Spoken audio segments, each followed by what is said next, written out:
The story of Lazarus being raised from the dead is not only a well-known story, but it's a long one. It actually goes from John 11:1 to 44, but I cut out parts. But this is how the whole story goes. So Jesus is on the road with his disciples, and he gets a message from Mary and Martha that Lazarus is sick. Now, it's interesting, the wording here. They don't say our brother or your friend or even Lazarus. They say the one that you love is sick. There's a lot of things in this story that make you go, huh. Jesus' response is that Lazarus won't die from this illness because God's Son will be glorified from it. Another interesting thing to say. And then Jesus stays there for 2 more days. When Jesus suggests that they go to Lazarus, the disciples start arguing with him. They are afraid to go to Judea because the last time they were there, Jesus almost got stoned. So then we get to our first part of the reading, when Jesus says, our friend Lazarus has fallen asleep and I need to go wake him up. Another interesting phrase for Jesus to use. The disciples are still scared, and they are not getting what Jesus is meaning. And they're saying, well, if he's asleep, he'll get better. So Jesus has to tell them very plain and clear, Lazarus is dead. And Thomas says, let us also go that we may die with him. Another curious thing to say. Is Thomas saying, have courage?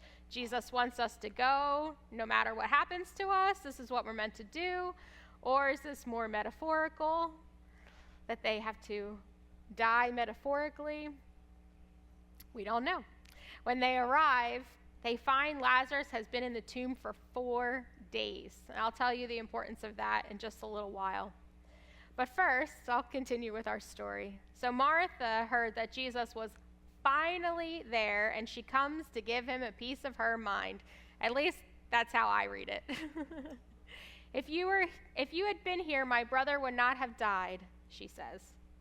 As a woman, I can't help but think that what she wanted to say was, if you would have been here like I asked.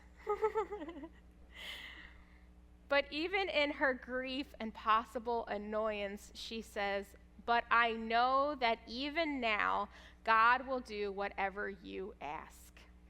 So she still has faith that Jesus can do something.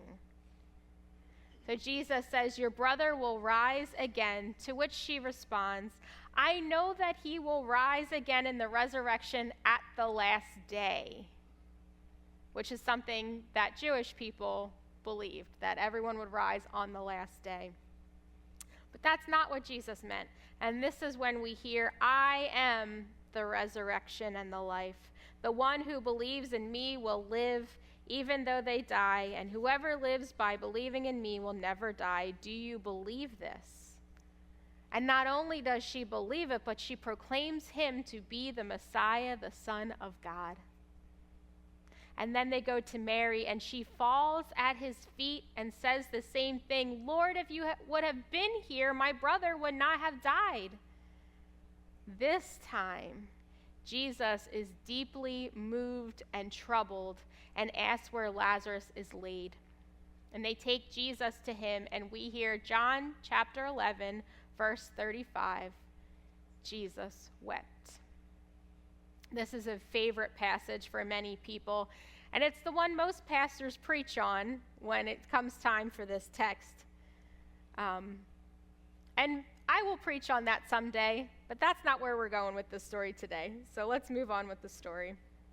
The rest of the story was actually read for us today. They take away the stone. Jesus gives thanks to the Father and prays to him, and then says, Lazarus, come out. And then the dead man walks out of the tomb. So I just retold this whole story. And so today what I want to talk about is, and then what? I love imagining, and then what? When Jesus heals people, raises people, touches their hearts, saves them, well, then what? For most people in these stories, we don't get to hear what happens next. Lazarus had been dead for 4 days. 4 days. In the Jewish tradition at that time, They believed that the spirit stayed in the body for 3 days and then left to be with God on the 4th day. So his body not only died, but his spirit would have also left by this point in their belief system. And then Jesus shows up and he is raised. Lazarus is stumbling out of the tomb, given a second chance in life. How many of us pray to God that when a loved one died, it's not really true? How many of us continue to plead with God to somehow bring them back? Some people do have near-death experiences and they're dead for moments and come back, but for most people, that's not the case. There is no bodily resurrection for most. And that grief is heavy and real for the survivors. But Lazarus was raised. His sisters didn't have to mourn anymore. So what next? What happens next? We do actually see them again in the Gospels. Mary anoints Jesus' feet with an expensive oil out of praise and thanksgiving. Often when we're given a second chance or a brush with death, we grab hold of that second chance and cherish it. Or we experience a loss that shakes us up and wakes us up. So what would you do with a second chance, a second lease on life? A few years ago, we had an unexpected death in the family, and it woke many of us up.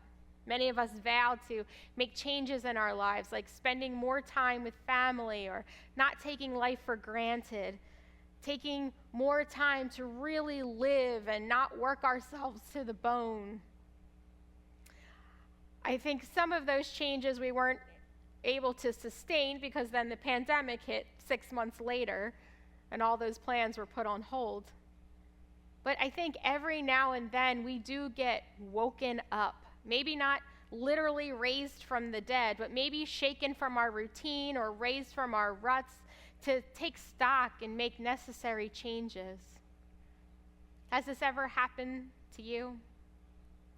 I mean, sermons like this, maybe you hear them and think, that's nice. Maybe I should finally do that thing that I was going to do. And maybe if you hear something enough, you might actually make a change.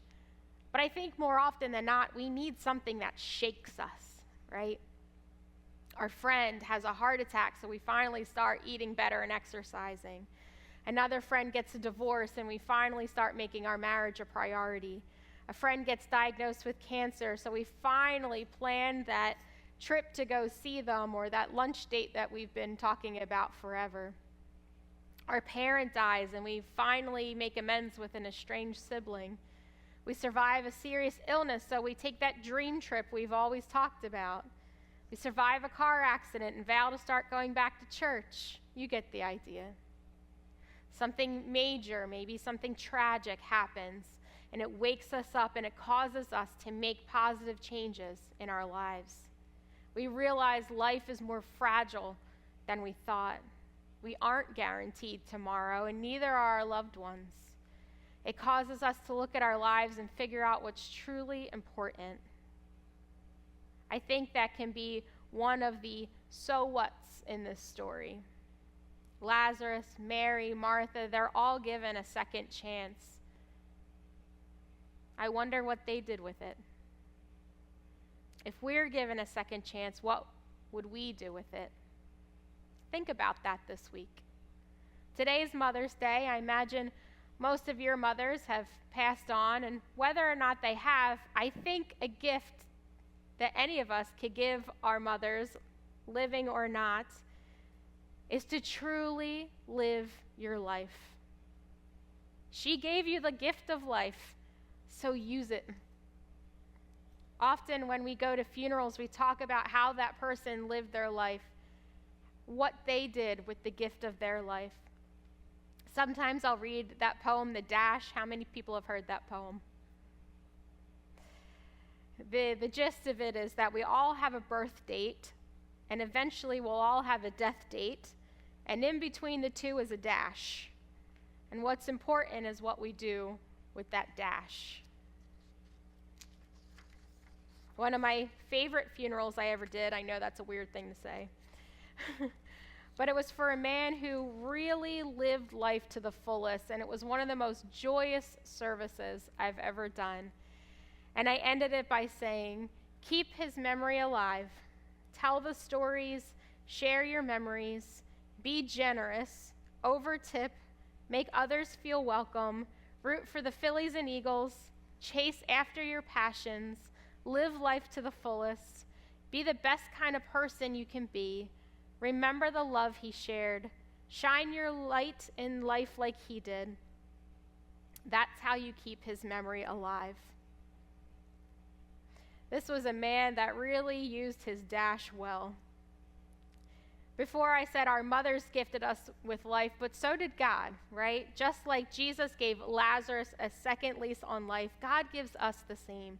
Every morning when we wake up, it is a new chance to embrace the gift that is life. And I know that there are struggles in this life, and it doesn't always feel like a gift, but it still is. So how can we glorify God with the lives that we've been given, that we've been gifted? Dream big. Use it. Enjoy it. Cherish it. And let all the glory be to God. Amen.